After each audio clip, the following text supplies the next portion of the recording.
Hey everyone, welcome.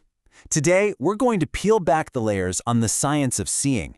We're going to explore how a couple of everyday objects, yep, mirrors and lenses, can bend and bounce light to create pretty much everything we see, from our own reflection to the most distant stars in the galaxy.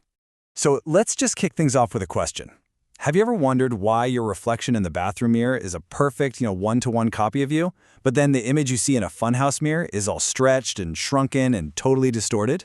It honestly feels like it could be magic, but nope, it's just pure physics. And it all boils down to a few surprisingly simple rules about how light works. So here's the game plan for today. We're going to start with a super familiar flat mirror. Then we'll see what happens when we throw a curve into the mix. We'll get into the weeds on the difference between real and virtual images, then jump from reflection over to refraction with lenses, and finally, we'll uncover this one single, really elegant equation that ties this whole thing together.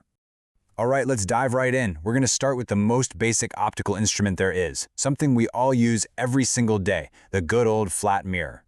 The physics behind this is actually beautiful in its simplicity. So the distance from you, we'll call you the object, to the mirror, let's call that distance p. Then the distance from the mirror to your reflection, the image, we'll call that q. Okay, so for a flat mirror, p is always equal to q. And the magnification? It's exactly 1. That just means the image is the exact same size as the object, a perfect copy every time. But what happens when we stop being flat and we add a curve to the story? Well, this is where things get really cool. By shaping a mirror to be concave, kind of like the inside of a spoon, or convex, like the outside of that spoon, we can start to bend light in very specific ways and create all sorts of wild and different images. Now, to predict what those images are going to look like, you don't actually need a bunch of complex math. At least, not yet. All you need is this little toolkit. 3 simple rules for drawing light rays. If you can master these 3 rules, you can literally draw out where an image will form for any curved mirror. It's awesome! So let's build one of these diagrams together using our new rules. We'll start with rule 1. So first, imagine a straight line running right through the center of the mirror. That's what we call the principal axis. Okay, so we draw our first light ray from the very top of our object, and we draw it parallel to that axis. When it hits the curved mirror, that curve directs it and it reflects right back through a special spot called the focal point, or just F. Now, for rule number 2, which, you'll see, is pretty much the exact reverse of rule 1. This time, we draw a second ray from the top of our object, but we have it pass through the focal point first on its way to the mirror.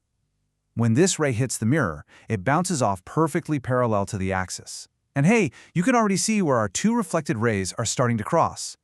And our third and final ray just makes it crystal clear. This one goes from the object through the mirror's center of curvature, hits the mirror, and reflects straight back along the exact same path. And would you look at that? All 3 of our reflected rays intersect at one single point. That precise spot, that's where the top of our brand new upside-down image is formed. Now, that image we just drew is what we call a real image. And it's called real because the light rays physically crossed paths to create it. And this brings us to a really important concept in optics, understanding the difference between real and virtual images. So, a real image is formed where light rays actually meet up in space. A great way to think about it is a movie projector, right? It's focusing light to create a real image on the screen. If you were to walk up and put a piece of paper right there where the light is focused, the image would appear on it. It physically exists in that spot. A virtual image, on the other hand, is, well, it's more like an illusion. The light rays don't actually come together. Instead, your brain traces the light rays that are spreading apart backwards to a point behind the mirror where they seem to come from. This is exactly what's happening with your reflection in a bathroom mirror. It looks like you are inside the wall, but you could never actually put a piece of paper there and capture the image. So here's the bottom line, the most important takeaway. Real images form out in front of the mirror where light rays really do converge and you can project them. Virtual images just appear to be behind the mirror where the light only seems to converge and you can't project them. And this slide shows you exactly what that looks like. Over on the left, that concave mirror is forming an upside-down, real image of the candle. You could totally project that onto a little screen. But on the right, the convex mirror, like a security mirror in a store, it's making an upright, smaller, virtual image that only looks like it's behind the mirror's surface. Okay, so we've pretty much nailed down how light bounces off surfaces. That's reflection. But believe it or not, that's only half the story. Now we get to see what happens when light passes through something, like a piece of glass. This phenomenon has a different name. It's called refraction. And you see refraction all the time, even if you don't realize it. See, light travels at different speeds in different stuff. So when it crosses a boundary, like going from the water to the air in this picture, it has to change speed, and that causes it to bend. This bending is exactly why this fish looks like it's a lot closer to the surface than it really is. Our brain is basically being tricked by this bent path of light. And we can totally harness this bending power with carefully shaped pieces of glass we call lenses. A converging lens, which is thicker in the middle, bends parallel light rays so they all meet up at a single focal point. And a diverging lens, which is thinner in the middle, does the opposite. It spreads the light rays out, which makes them look like they're coming from a focal point behind the lens. So, let's take a breath. We've looked at ray diagrams, concave mirrors, convex mirrors, converging lenses, diverging lenses. I mean, it seems like a lot of different situations to keep straight. But what if I told you that all of this complex behavior can be described by one single, incredibly elegant formula? And there it is, 1 over p plus 1 over q equals 1 over f. Remember our friends p, q, and f? P is the object's distance, q is the image's distance, and f is the focal length.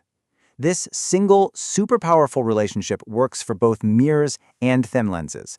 It lets us calculate exactly where an image will form without having to draw a single ray. Now, the secret to using this equation is knowing the sign conventions, which is just a fancy way of saying we need to know whether our numbers are positive or negative. So let's look at mirrors first. We just have to agree that the front side, where the light is coming from, is the positive direction. So check out the table. If we do our math and the image distance, q, comes out as a positive number, that tells us we have a real image on the front side. If q is negative, it means we've got a virtual image behind the mirror. Simple as that. Okay, but for lenses, the convention flips. And this is the one part you really have to remember.